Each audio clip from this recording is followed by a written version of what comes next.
Welcome, everybody, to Take a Stand.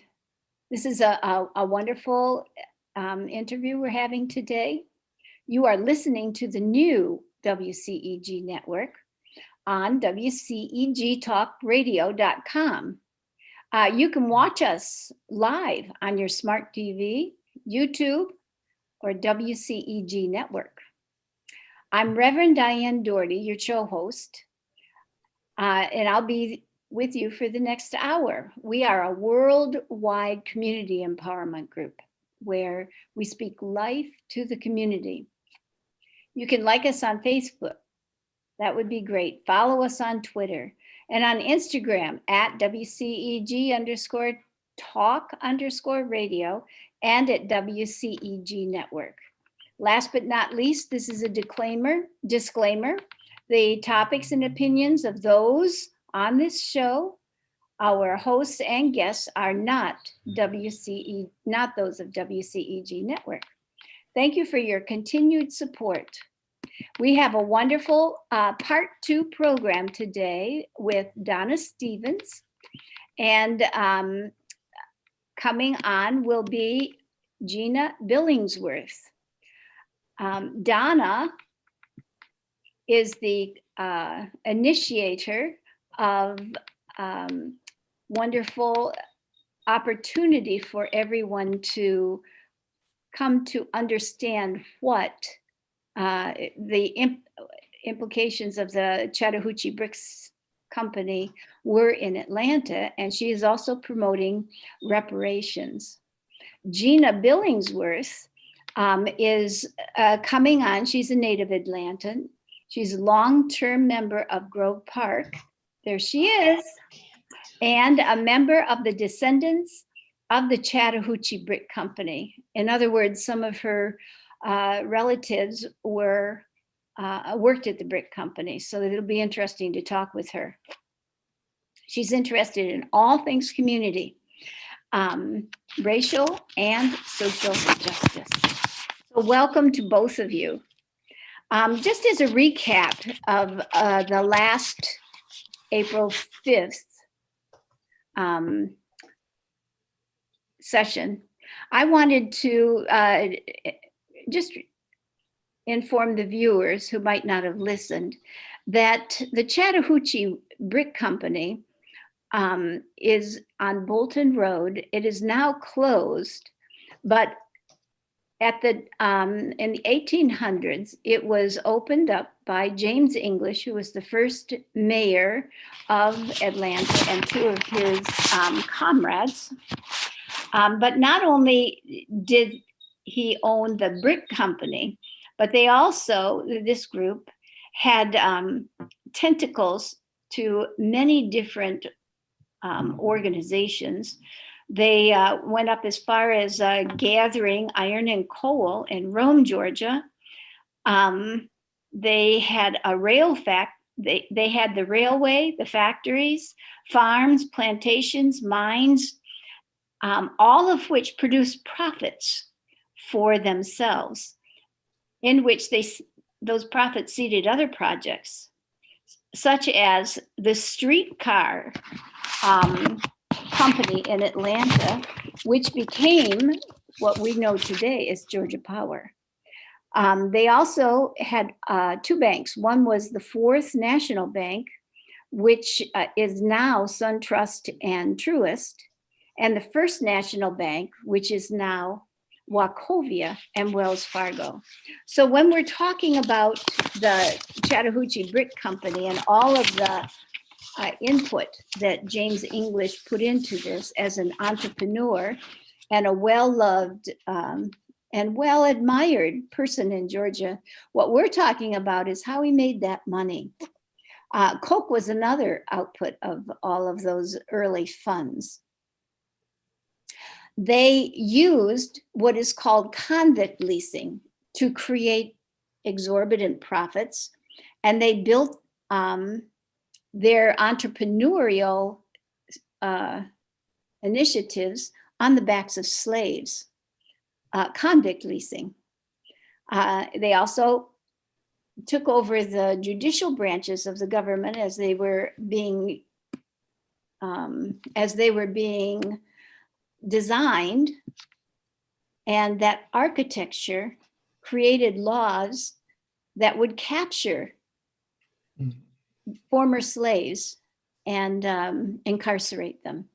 And so today we are here to talk about the early issues that wrap itself around the growth and the changes that happened in Atlanta.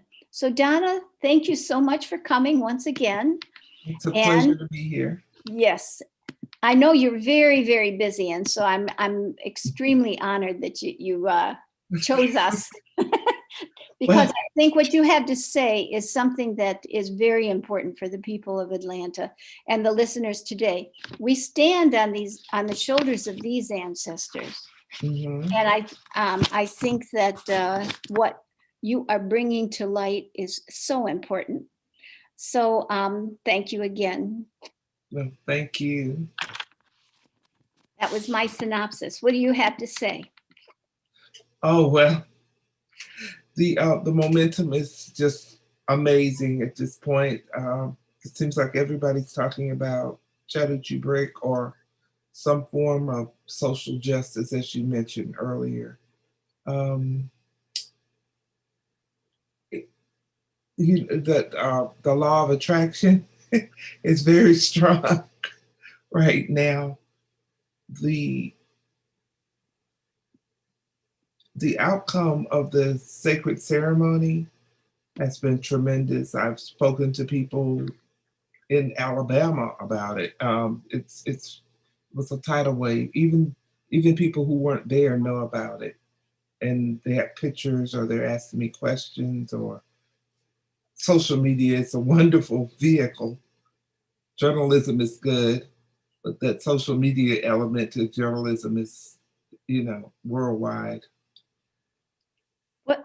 What is the, I read one article that said this was Georgia's Black Holocaust.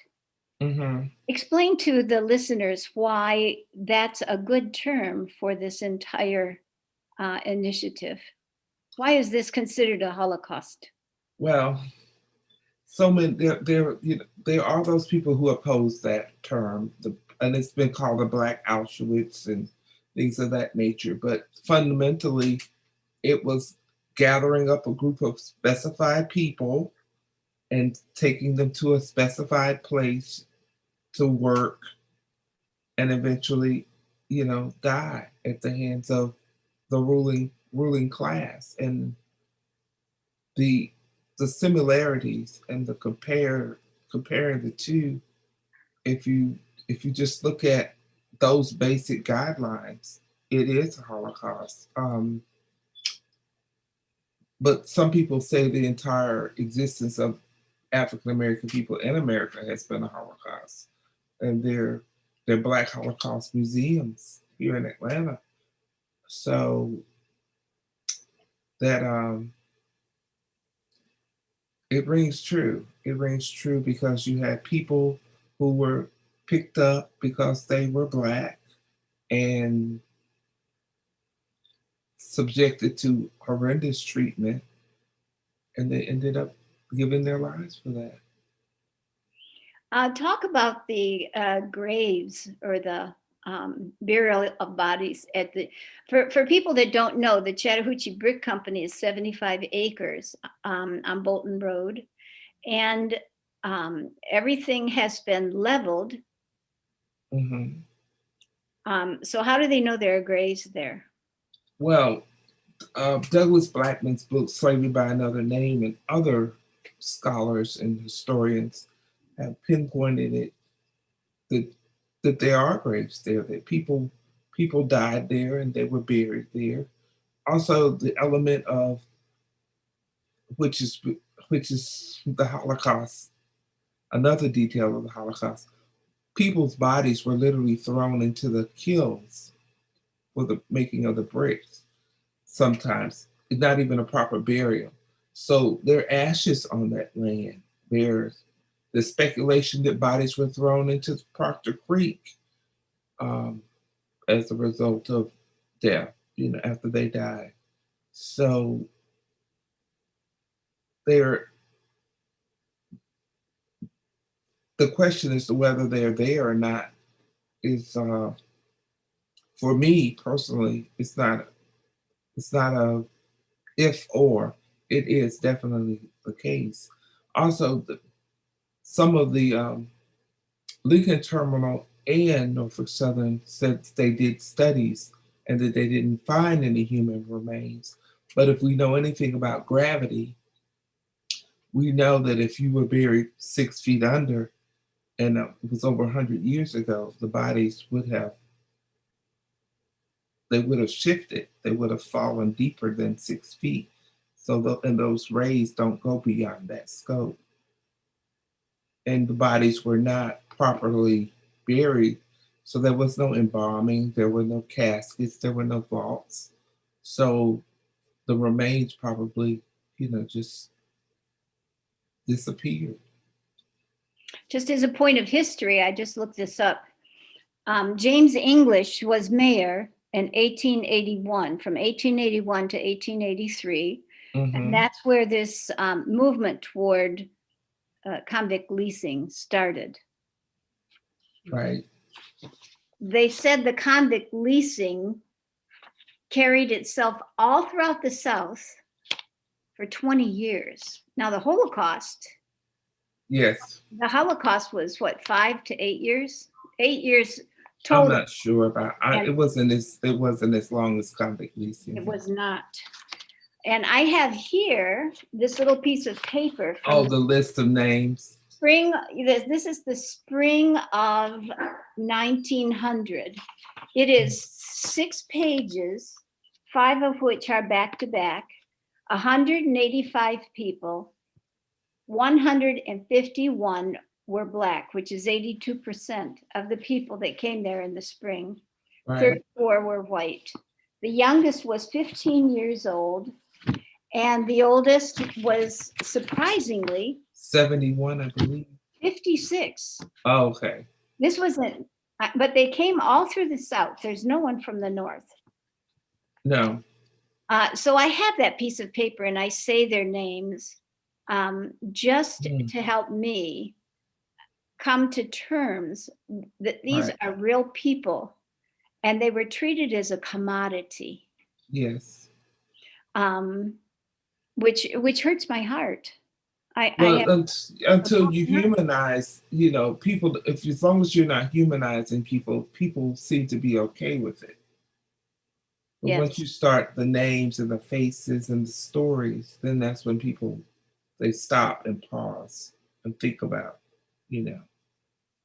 There was someone that gave a story about a 16-year-old girl. Yes. That was in there forever. Do you remember what her name was? Her name was Maddie Crawford, and she was the first female blacksmith in the United States. She was in there because her stepfather was abusing her, and she bashed him on the head with a chair or something, and he ended up dying, and they convicted her, and she was sent to Chattahoochee Brick Company, and that's where she learned to blacksmith. She actually demanded that they teach her how to blacksmith, but she received a life sentence for her crime. Yes, and the thing that hurt me, the fact that hurt me was that during that time she bore 4 children. Well, no, that was Emma. God, I can't recall her last name. But women, pregnancies were very common among the women who were in the convict leasing. Sexual abuse was very strong. Very strong. Well, I appreciate this little recap of the trauma and horror of this Black Holocaust, something that we have never heard about. And I'm really proud to be able to live in this day and age where we can raise this up, because these bodies, these bones need to rise, and we need to give them proper recognition and make sure that this formula that creates quote unquote entrepreneurial wealth is edited in whatever way we can. Oh, yes. And so I'd like to say hi to Gina. Is she gone? Are you there, Gina? I don't know. I see she's participating. Maybe she's muted. She's muted. Oh, yes, I'm muted. That's there it. You go. There we go. And your camera, turn your camera on so we can see your beautiful face. Thank you so much. It says you can't start your video because the host has disabled it. Oh, all right. Well, tell us while we're waiting for her to fix that little piece, a little bit about yourself and how did you get involved with the Chattahoochee Brick Company? Well, actually, the work found me through Donna, we happen to be related. And she was doing this work and she was just simply looking for people who have heard of Chattahoochee Brick Company. And she just asked one day, have you heard of them? I said, of course, I have 3 brothers that work there.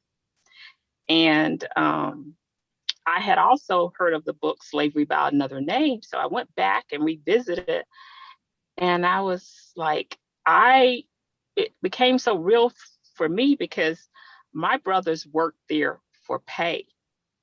And it was still grueling, back-breaking work that everybody just simply could not do.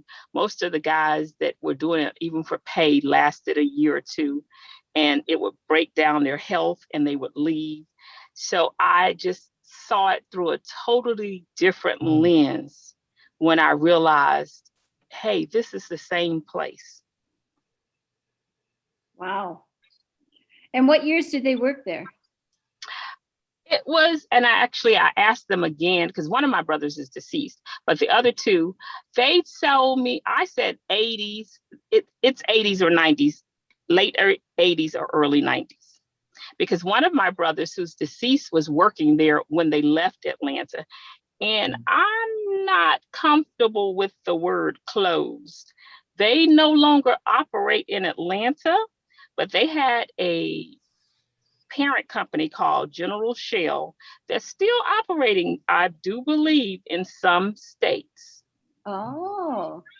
Right. As a matter of fact, when I was started to post and do this work, someone reached out to me who happened to, because we all are from the same neighborhood, and she told me that she has a child and her father worked for Chattahoochee Brick Company and he had life insurance. And when he died, she's still looking to try and contact them to get her life insurance money. Oh my goodness. That he had through them. Yes. So it goes really deep. And like I said, I do specifically remember that they did not close when they left Atlanta. They went to a different state under General Shell. Oh my goodness. Wow.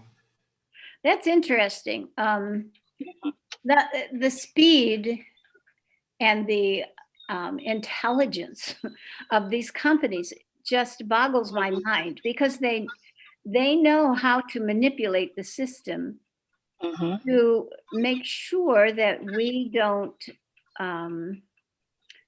that we don't have access to that which we're supposed to have access to, like insurance. Oh yeah. It's amazing to me. It really is. And back to your question about the burial of the bodies, there are documents, maps from the 1800s that show temporary cemetery that are written on those documents. So if they took the time to map that out, then surely there are some bodies there. I remember someone said, maybe it was Doug himself, Doug Blackman, who wrote the book Slavery by Another Name, that said if you went in those early years, you never came out. I'm sorry? If you went in as a convict in those early years, you never returned. You never came. No, I don't know what the rate of mortality rate was, but it was very, I haven't heard many stories. There was the state of Georgia held a hearing, and there are testimonies where people testified about how horrific the Chattahoochee Brick Company was. And that led to the end, that kind of signaled the end of convict leasing, because those testimonies were so horrific. Mothers telling stories about how their sons were treated, and, you know, wives talking about their husbands and whatnot. I remember reading that convict leasing was outlawed in 1909. But it took a while before all of the states, Oh yeah. before it spread throughout all the states. So Yes. it still went on. And, you know, I still think that in the interest of capitalism, all of this morphs into other forms of or ways. Gina, I'd be interested to know, were your brothers paid a fair wage? There at the time, I would say no. I would say because the work was still so grueling and the effect it had on your health, I don't think so. I see. Yeah. And you know, with capitalism and the initiatives that are around today, $15 an hour, living wage, make a living wage, that's not seen as anything that's important.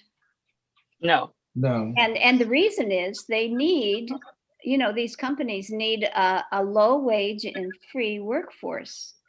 And what concerns me about the work that I'm doing in the schools is the push to create a privatized school system. They say it's to increase the innovation in the schools, but I have a feeling it's to capture a population, because they're not after white kids. No. No. Most charter schools are in African American, and that's a whole.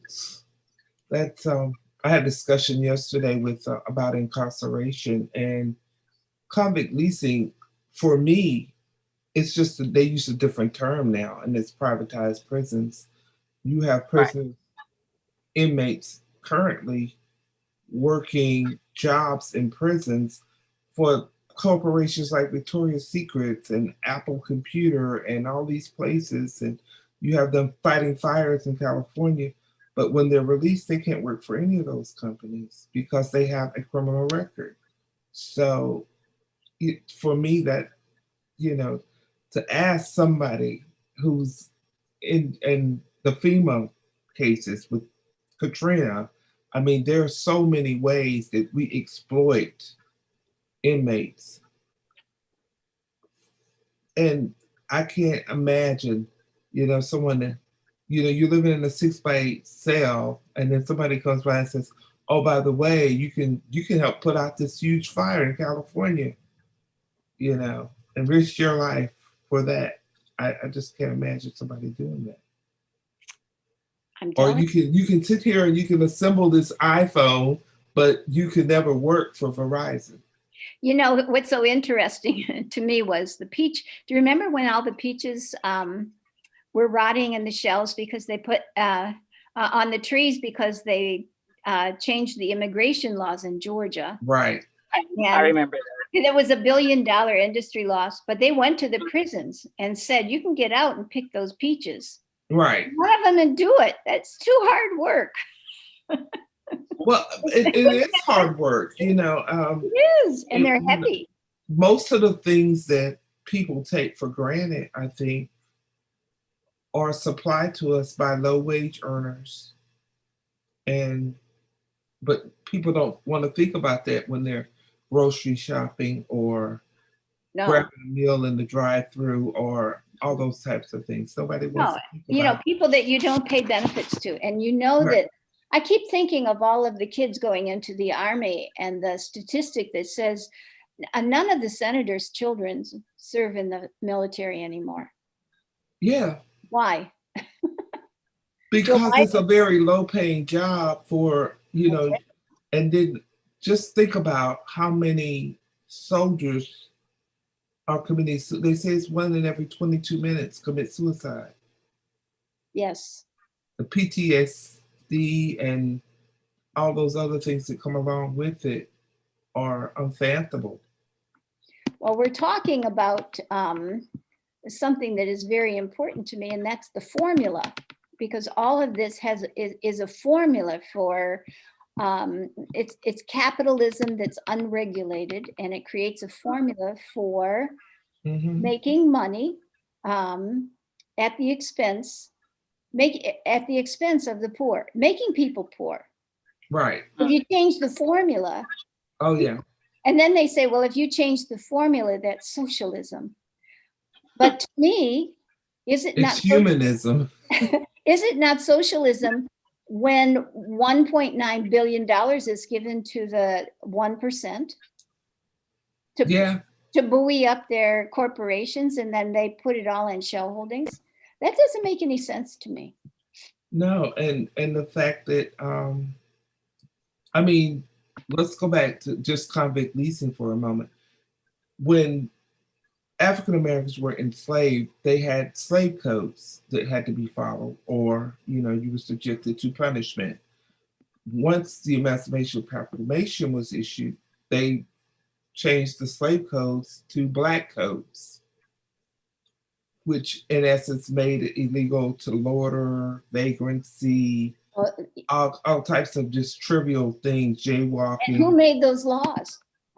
White men. And now we see, for instance, it was brought up yesterday, the cocaine and the crack law, how, cocaine was, you could get a slap on the wrist for cocaine, but crack, you could end up in jail for the rest of your life. And the difference in the social class, racial issues with those two things were blatantly obvious. But people didn't want to discuss that. People don't want to talk about that. And it was interesting. One of the young ladies in my group, she just said, she was talking about a friend of hers, a white male, young man, and he was traveling from state to state and actually had a large amount of cocaine in his possession, was stopped by the police, and they didn't even write him a ticket. But then she had a black friend who had one reefer, and he ended up in jail for years. That's the same thing. That's the same thing as the Chattahoochee Brick Company. Right, exactly. There's nothing different. It's just a different mode of operating. That's exactly what I'm driving. Formula. Yeah. It hasn't gone away. It's just reinvented itself. Uh-huh. Now they've reinvented it because they're right. It did reinvent itself.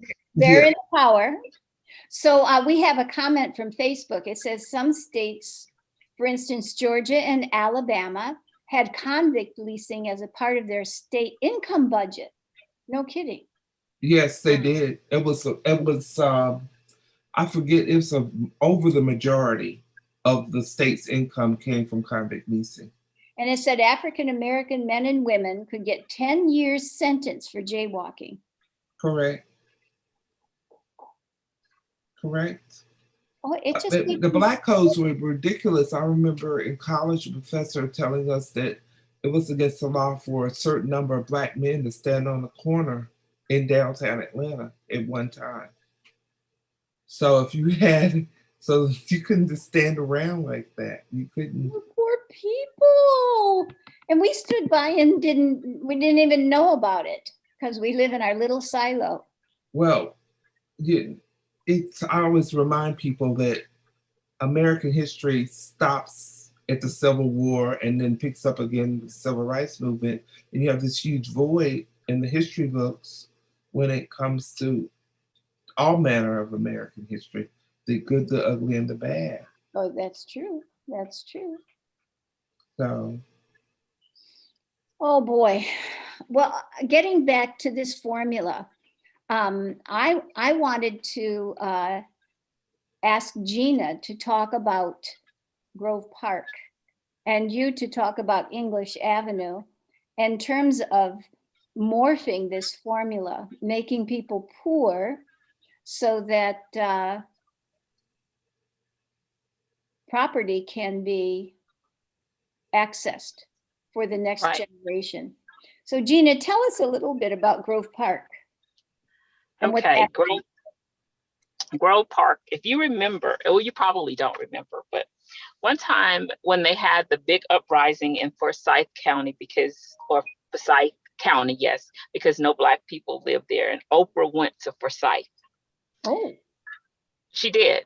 And she started interviewing people. I remember this guy getting up and saying, I don't want to live with Blacks because they tear up everything. I used to live in Grove Park. It was wonderful. Now it's just a slum. Mm. And I thought, I live here. This is what he thinks. And I remember going to school I graduated high school. I don't mind dating myself in 83. And I remember in 1979, when I went, there was one white guy still in West Fulton High School. Now that I'm a member of the alumni, I see back in the 60s, 70s, it was an all white high school. Mm-hmm. So it didn't become integrated until we moved into Grove Park. And like I said, near the end of the 70s is when all of the white people just, left for whatever reason. But also people had jobs, there were neighborhood stores, everything. And I said, it's by design, because in order to depress a neighborhood, all you have to do is take the jobs out. Everything else goes next, and the property value plummets. Mm-hmm. Then you do what you do and just hold for a while. And then when you're ready for it to bring the property value back up, you pump the resources back in. And that's exactly what's going on in Grove Park. It's the hottest place ever now. Microsoft is coming. Every company, everybody wants a piece of this Grove Park pie but this is the same land. This is the same people. Yeah. So why was it worth nothing 10 years ago? The same houses that they could not pay anyone to live in, that were probably on a bank's REO roll and would have gone for $20,000, are now going for over $500,000. And it's not that much paint and shingles in the world to make it appreciate that much that fast. My. And my comment for you is, how do you pay your taxes now? By pooling our resources. My mom and dad bought the house, and we still are trying so very hard to hold on. My father is deceased, so my mother, my sister, and I pulled together to get it done, and some of my brothers. How much are the taxes? They are, because my mother is a senior citizen, hers haven't gone up as much. Okay. And that's, we keep it in her name.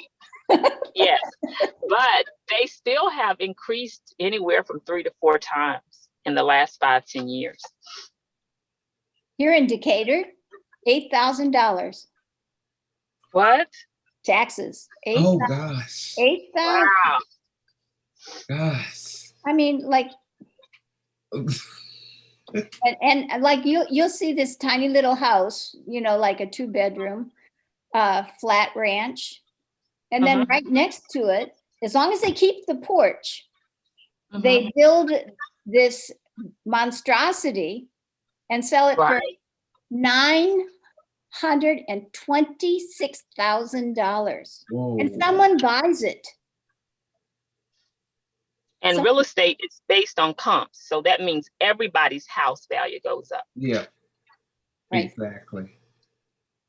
So, to me, gentrification in Atlanta Mhm. has a lot to do with the formula for entrepreneurial, what they call good business.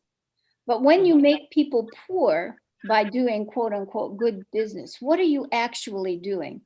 To me, it's a form of getting African Americans out of Atlanta. And as I said to Donna, I Oh, think it's yes. going to be just like a little plaque that said, Atlanta this was the site of civil rights. Yeah. Right. That's what you're going to get, a little plaque. Oh, yeah. But there won't be any people. Where's the people? No, no, there won't. In Atlanta City schools, there are 50,000 African American kids. Mhm. And when Beverly Hall was there were 149,000. Now with gentrification, those are going to be on the rise. And they've changed the Atlanta public school system to a charter school system. Oh, yeah. The KIPP academies and the there's so many factors with the education system. They've redrawn the district lines for schools, and schools that I couldn't have attended when I was in high school are now the homeschool for that area. It's really, and people are like, well, why didn't you go to this school? I'm like, because I could. Back then the lines were different. You couldn't go to that school, and they look at me questionably because I was like, I was strange. I lived off Bankhead, but I went to school in Buckhead because that was my school, ironically. Well, I am very interested in the fluidity with which all of these lines are drawn and the money that comes in that recreates and subjugates people.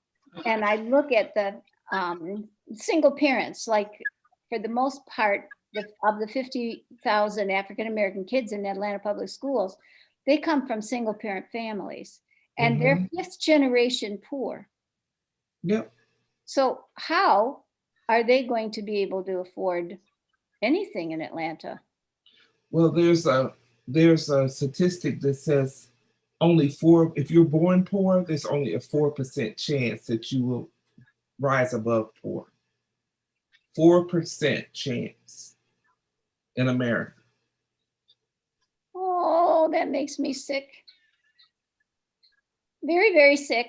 And so, and if you take affordable housing out if you take into account affordable housing, which is the quickest route to human wealth in America, and people can't pay rent, forget about buying a house, as Gina so eloquently said about, the rising housing prices, and you're trying to hold on for dear life to your family home that's been in the family for decades. What does that say?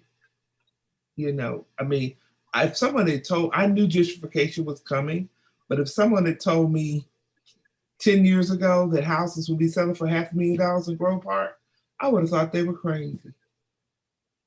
I would have really thought they were crazy. Or that rent would be, this was years ago, they were talking about rent in downtown Atlanta was $5,000. And that was like a 2-bedroom condo. There's they built these new, they're not condos. I don't know. I think they call them apartment condos. Mm-hmm. It's all the same to me, though. But anyway, 726 square feet for $2,250 a month. Oh, yeah. Well, like who could afford? I need 4 people to live with me, and we'd be sleeping on top of each other. Well, I've been watching some little clips, and I forget what company sponsors them, but they're like different places in America and how much people pay for rent or houses. And I can't imagine being 40-something years old and having 5 roommates and paying $7,000 a month for rent collectively. I'm just sick. And then you're sleeping in a closet, basically. That's right. On a mat in the kitchen. Mm-hmm. Like the Chinese. Well, people rent their driveways for Airbnbs now. You can rent a driveway and sleep in your car in California, places in California. Oh, wait. This is making me sick. All right, enough of that, but it's still the formula that what's his name? Oh yeah. So this is why we need reparations for the African American. What is really come home to me is that wealth has been taken from you, from your families. And when you look at gentrification, this is a way of removing wealth from a people. Talk about the reparations that is happening. I know this is part of the Chattahoochee company movement toward reparations, and how what are some of the ideas? Nothing's been decided, but what are some of the ideas that would assist African Americans in maintaining the next generation of wealthy people? Well, there was an article not too long ago where they discussed, reparations is more than a check, and I firmly believe that, because no amount of money is going to erase all the horrors that we've gone through. There's not a day that goes by that I'm reminded of some additional tragedy in the history of Blacks in America. So yeah, there has to be more than money. There has to be, better schools, access to schools, housing, environmental justice issues. There's so many pillars to reparations that need to be addressed. You can't say, Elaine had a great, that's a great start, the $25,000 a person. But we all know that, once money is spent, it's spent. But at the same time, we need to give people adequate choices and education and training and some of the things that some people don't have access to. I consider myself and my family tremendously blessed, because we were able to secure a quote unquote middle class standing in society, whereas some people they don't have those. They didn't have the luxuries that I grew up, and as a child I took it for granted. At 6, 7, 8 years of age, I didn't understand what a blessing it was to have a 2-parent household and to have an extended family that covered me and surrounded me, and those types of things, or a decent education that was promoted. The idea that I wasn't picked on because it wasn't cool to to be smart, those types of things. So yeah, reparations it's many layers to reparations. Multi-layered. And the start is, recognizing what the sacrifices that people have made. And Chattahoochee Brick Company is one of those places. They essentially rebuilt Atlanta and most of the South. Those bricks went all over the world. They didn't just stay here in Atlanta. They went everywhere. They've been found up in New York and other places. See, and I think that it just as that was a virus, negative virus that spread and did damage, we can create another kind of a movement that will raise up the next generation and protect it. Yeah. Protect it. Oh, Gina, yeah. what about you? What do you think about reparations? Reparations means for me, like she said, is multifaceted, but it also means, just like you said, there's a formula that created this. There's a formula that can dismantle it. Any system that can be built can be dismantled. And we know how to dismantle it because we knew how to build it. So we have to break this cycle of poverty. What did we say? One of the cycles is poor neighborhood, poor school, poor teachers. And if you look, the system is built that way, because I don't know if you realize, if I had known we were going to go here too, I would have looked this up. There was this lady, I believe it was Texas, but I'll look it up later. She, and it's been more than one case, but one lady lived in she didn't live in this neighborhood, but she worked in the neighborhood as a domestic. And her child had a room in that neighborhood, in that house. So she used that address to go to school. When the school system found out, they prosecuted her. There's a lady in Texas, an African-American lady. I want to say her parents lived in one neighborhood and she lived in another. She let the child go to the school of the house where her parents lived, and they came and went every day, and it was a better school. She was arrested. You These can't women are in jail. These arrest women went to jail. These women went to jail for years. There are a lot of those cases. So you mean, right? So we've created this system, and we can uncreate it.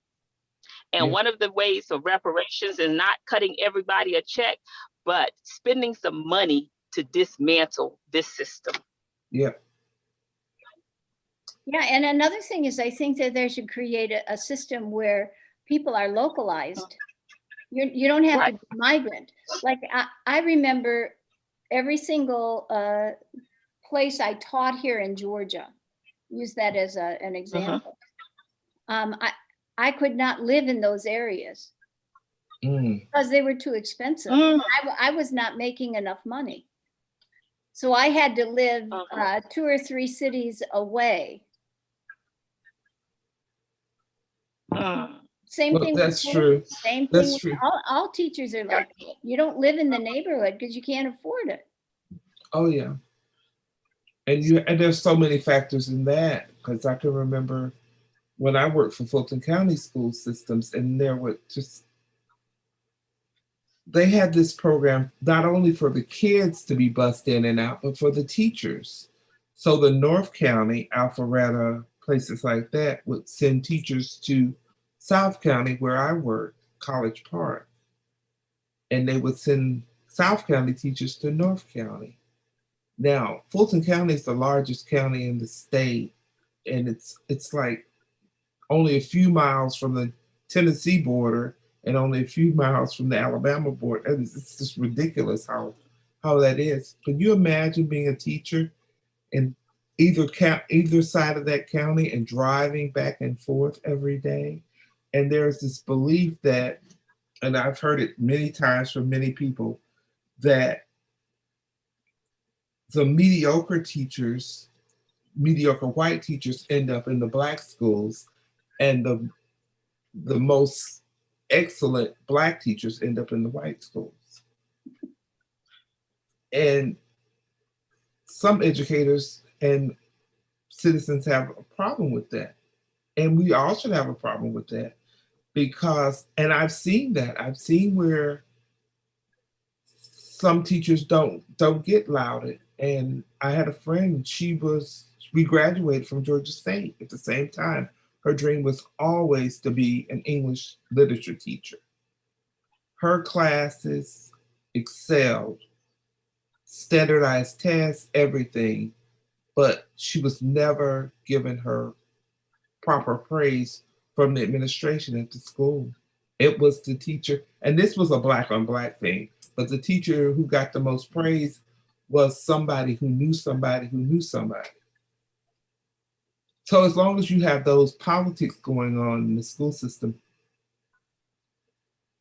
it's a problem. I know so many people who used to teach and don't teach anymore because of those politics, and they were brilliant teachers. It's another form of reparations. Right, exactly. Another form of reparations. Nobody wants to pay teachers what they're worth. Right. Well, I know that firsthand. I do too. But, even all the money in the world, I wouldn't give up for the education I've received, the influence that I've had on children and they've had on me. So I give, the money's always secondary to the joy that I Oh, yeah. have of the memory of whatever little piece of sand I tried to bring to the shore. Oh, yeah. So I'm so happy to have this conversation and extend it from the Chattahoochee Brick Company to the larger umbrella of really it's a business model that is very ancient. And it has 3 prongs. First of all, the prong is domination. Yeah. You have to dominate over someone in order to create free and low-wage workforce. It's also about power, because from the power that you have, you can create these tentacles that bring you wealth. It isn't Yes. shared. It isn't shared. It's wealth for you. I, me, my, and I'm. And I would hope that all reparations, like you said so well, Genia, that we keep in mind that we're aware of the formula. Now we have to be aware of how to break that down. So in closing, Right. we've got a few more minutes. I would like you to just expound on what do you think the formula is for altering capitalism in its rawest form that makes people poor? One of the things I want to say, that we always talk about reparations like it's never happened. It has happened before. And do you know that after slavery, who got the reparations? The slave owners. Slave owners. Because, right, they got reparations for losing their slaves. So there's a formula out there, and we know what that work was worth because we've paid it before. It's time to rework it and send it to those people that were exploited. We need to stop celebrating exploitation. There's a difference. Very good. Stop celebrating exploitation and see it for under what the guise, right, under the guise of entrepreneurship and capitalism. So, to me, you have to go back to all of these business colleges and universities and ask them to revisit. I'm working now with groups who are working toward equality, but also equity. And I'm particularly working in education. What that looks like. Yeah. What does equity look like? It looks like pouring money into neighborhoods where people like you are in danger of losing your home because it's gentrifying. What's the formula to stop that, to allow you to stay in that neighborhood? First of all, you can approach it one or two ways. There's also some people in the neighborhood doing some work, but it's all private. It's nothing funded by a government of any sort. And there's one organization called the West Side. Yes. And really, they have collected money, and residents can apply for the difference in taxes that they cannot afford. This doesn't have to be totally private and private funded. Some of this could be a reparations fund, can come from a reparations fund to allow people to stay in their houses. Another way that they get the wealth from you is when you can't afford to repair your home, they come out with code enforcement. Yes. Oh, very good.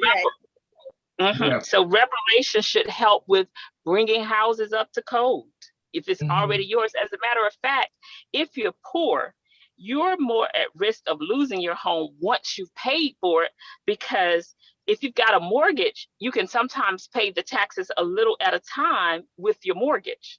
Once the mortgage is gone, you have to come up with those taxes all at one time, or you're in danger of losing your house. Yeah. Yeah. We have a note from someone who's listening that says in Atlanta, the same thing happened a few years ago. Mother was sentenced to 5 years for wanting her child in a better school district using her father's address. Right. Oh, yeah. I mean, and the question we need to ask ourselves is why? Why? And they because pay, it's part of the formula. Right. And they pay people to investigate addresses for kids in certain schools. It's because they question where they live. Well, I know I was in Fayetteville, and there were some people in Henry County that dropped their kids off at the bus stop because schools were better.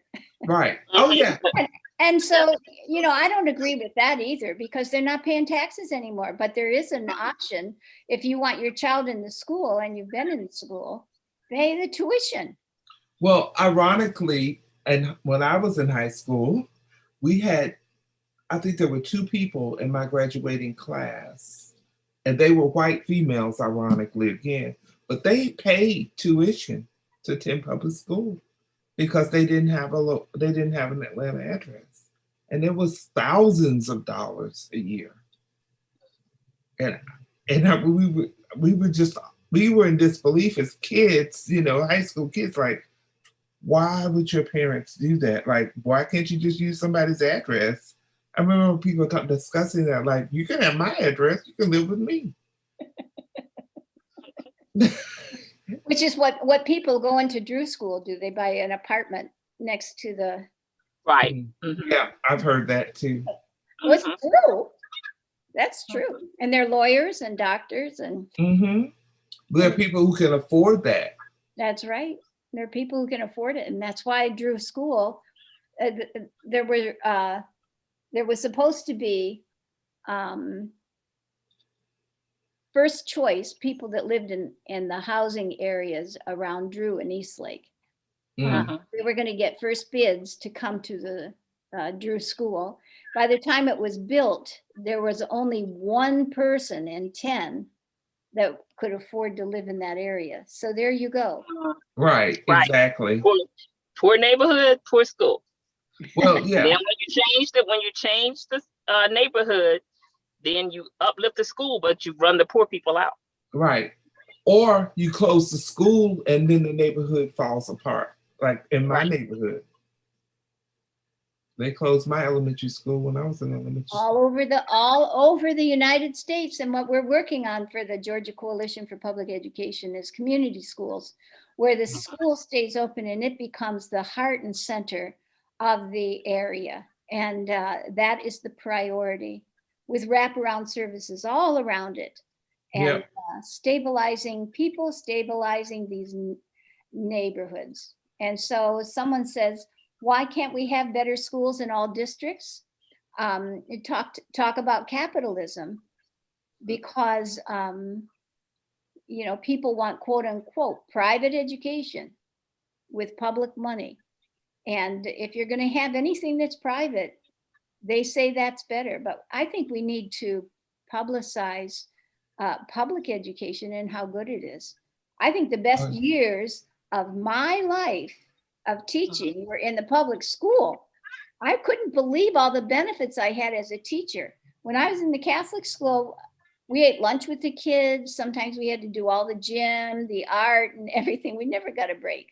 I had all these breaks. I thought I died and went to heaven. So this commenter says, you can talk about reparations, but we need a greater degree of emphasis on faith and building our faith institutions. Amen.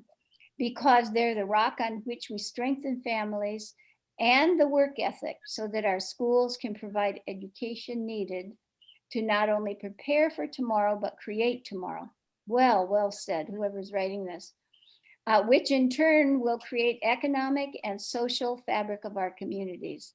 Education is the key, like James Brown says. open up the door. The That's myself. well, my challenge with that is I'm reminded of Dr. King's quote where he says Sunday morning is the most segregated hour in America. That's right. So if we can't sit down and we can't attend church together, how are we going to have those reparations that she spoke of?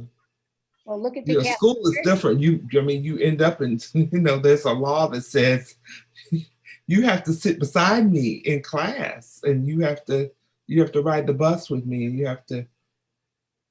It to me, it kind of heals the racial tension, if I must say so, because I did attend school with a diverse crowd of people, and people always say, "Oh, you went to school with white people." I said, "No, I went to school with Jewish people and Catholic people," and I go down that list, and they look at me a little differently then. I said it changed my perspective socially in a number of ways. That's a whole new topic, Donna. Yep, it is. A whole new topic for both of you. We'll have you on again. I want to say thank you so much for this conversation. It's brought out a lot. You are just an inspiration to me, both of you, pushing the boundaries, and you make me feel so confident that I need to join you and all of you and helping in whatever way I can. Well, we appreciate that. And we really do. I do. We're going to hold you to it. Yeah.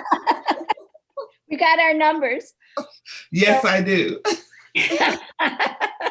And I want to bring a lot of people along with me.